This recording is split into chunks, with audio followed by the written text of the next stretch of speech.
Before we jump into today's show, which is going to outline everything you need to know for this very anticipated Week 1 clash, make sure you join us for our live watch party we'll be having right here on the channel. Hit that thumbnail when you see it on Sunday. Whether you're watching the game on TV or you don't have the ability to do so, just join the watch party we're going to be having here. It's just a super fun way to be a part of our Browns community.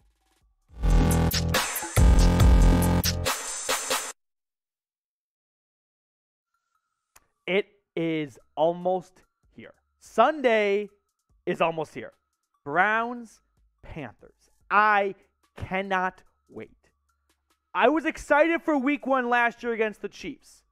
I am 10 times more excited for this game because of the elephant in the room, the drama aspect of Baker versus the Browns to start the season off. So today's show, I'm going to be going through 5 keys to the game, okay? Things to watch for, because here's sort of my personal beef. I think as a sports fan, we always see keys to the game. Throw 5 touchdowns. Oh, shit, Sherlock. So this is going to be a little bit more custom tailored to this game here. First key to the game. And I might have just broke my own rule, but hear me out. Limit Christian McCaffrey. The reason why I start my keys to the game with this and not even Baker is because let's not lose sight of what the Carolina Panthers' DNA has been since Christian McCaffrey joined the squad back in 2017. McCaffrey never missed a game through the first 3 seasons. The last 2 seasons, he's played in only 10. He's healthy right now. And when he's healthy, the offense has run through Christian McCaffrey. Matt Rule is not going to change that because of the drama aspect of Baker and his revenge plot, right? His revenge quest here. All eyes are going to be on Baker Mayfield. But do not let Christian McCaffrey take over this game. Do not let, if you're on the Browns defense, your excitedness and your drive to get after Baker get in front of stopping the ball carrier, right? You see what I'm saying? If it's like a RPO or if it is a option, don't just go headhunting for Baker because you want to bring down 6. No. Do not lose sight of 22. He is the name of the game for this Panthers offense when healthy. And with that, we go to the elephant in the room, Baker Mayfield. A lot to say here, right? There's a lot going on between these two teams. Browns against the rolled quarterback here. I like this quote, though, that was shared by Camera Justice on Twitter, because it's important to remember this. Jacoby Brissett, on dealing with all the storylines surrounding facing Baker Mayfield this week, I wasn't here with him last year, so I don't care. Exactly. The most important player on the Browns this game, which is every game, the quarterback, Jacoby Brissett, isn't being sucked into this Baker vortex of losing sight of the game plan and whatnot, okay? I love to see that here. And then I also love to see this from John Johnson, one of the leaders on this team, saying, one of him and 11 of us. That was his response when he was asked, who's got the edge between the Browns facing their old QB or Baker facing a defense he went up against in practice? I think John Johnson outlined it pretty well. I don't know how much more color has to be added to this picture. I do believe the Browns defense does have the edge because they know Baker's ticks. They know his tendencies, right? They know when things start to go wrong, what does he do? Where does he look, right? When the pocket begins to collapse, does he look downfield? Does he look towards the middle of the field? Does he look towards his running back? They've known this for 4 years now. I think for that reason, the Browns have the edge here. What does Baker know about the Browns? Sure, he knows Denzel Ward doesn't do a great job of maybe covering this route from receivers, and he can pass that along to DJ Moore. But defense is defense, right? I'm saying Baker Mayfield isn't going to walk into the Panthers facilities and go, here's the game plan. It's not like this is going to be Home Alone where Kevin McAllister unveils his entire map of how to beat the Cleveland Browns. That's just not how defenses work. So for that, I'm going to go with the Browns have the edge. Now, speaking of this defense, how many sacks do you think Myles Garrett will have in this game? Let's just play this for fun because 95 is going to be headhunting number 6. Let me know how many sacks you think Myles gets. My third key to the game: do not play timid, Jacoby Brissett. Everyone is asking you to just be a game manager. Just keep the ship afloat for 11 games and 12 weeks. I'm going to push back on that a little bit here. I don't want him to just hand the ball off twice and throw to the sticks. No. In fact, did some Big J research, some deep diving on analytics here. And I found this interesting. Look at Jacoby Brissett's stats and his career wins versus career losses. You might be surprised to see kind of plays better in losses. Yeah, lower completion percentage. Now, yards per game can be deceiving because you're going to throw more when you're trailing, which can lead to some garbage time yards. But I like that touchdown to interception ratio for a loss a little bit more than a win, right? He's pushing the ball down the field. He's taking some risks.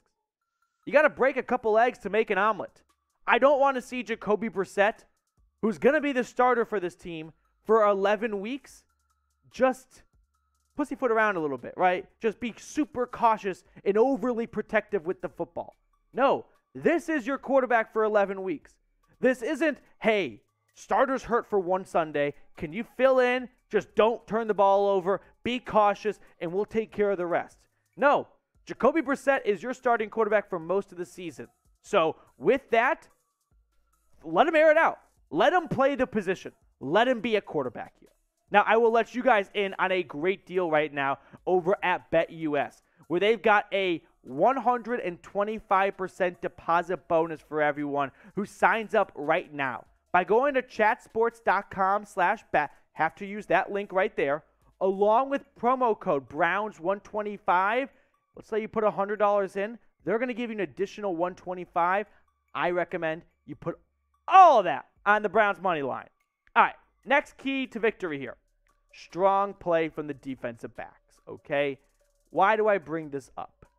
Baker Mayfield is going to want to probably bite off more than he can chew. And we know Baker. And we know when Baker starts to get flustered and Baker starts to turn the ball over, it isn't pretty. Baker is 3-11 all time when throwing multiple interceptions. That's not crazy. Very few QBs should have winning records when turning the ball over. Right? That's why I said earlier of like, win the turnover battle is the key to game. Yeah, that's true for like every game. It's true for every quarterback. But here's what's different this time. Last year, the Browns went 3-5 when forcing multiple turnovers. Which is why if you just say, turn the ball over, well, they did that last year. They had a lot of takeaways. They had 4 against the Ravens, and they lost. So this defense this year is different than last year in that I don't think they have this frustration of, damn, we just kept getting takeaways for our offense, and they kept coming up empty-handed for us. That is why new quarterback here and sort of like a fresh sense, a fresh, clean slate at the position, it's going to be different this year, I hope. Final key to the game. Force feed Chunt. Nick Chubb and Kareem Hunt. I know I just said don't be timid, Brissett. Let him play the position. But also, do not lose sight of your DNA as an organization and as a franchise, which is run the football.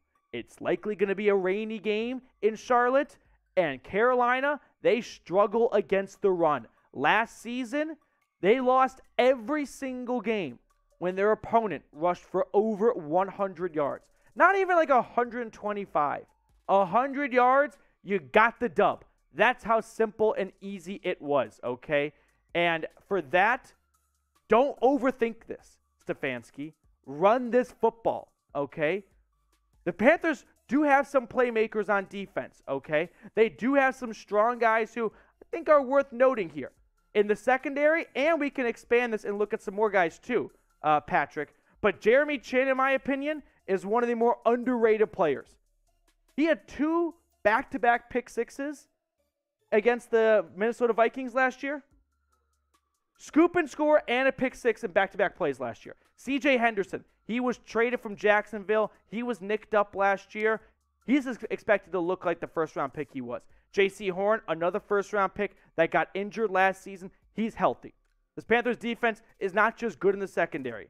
Brian Burns is one of the more underrated defensive ends. Shaq Thompson's excellent for the linebacker spot, and like we mentioned, Jeremy Chin. So this Panthers defense has some good players, which is why it is important to not lose sight of what your DNA is, and that is give Nicholas Chubb and Kareem Hunt the football.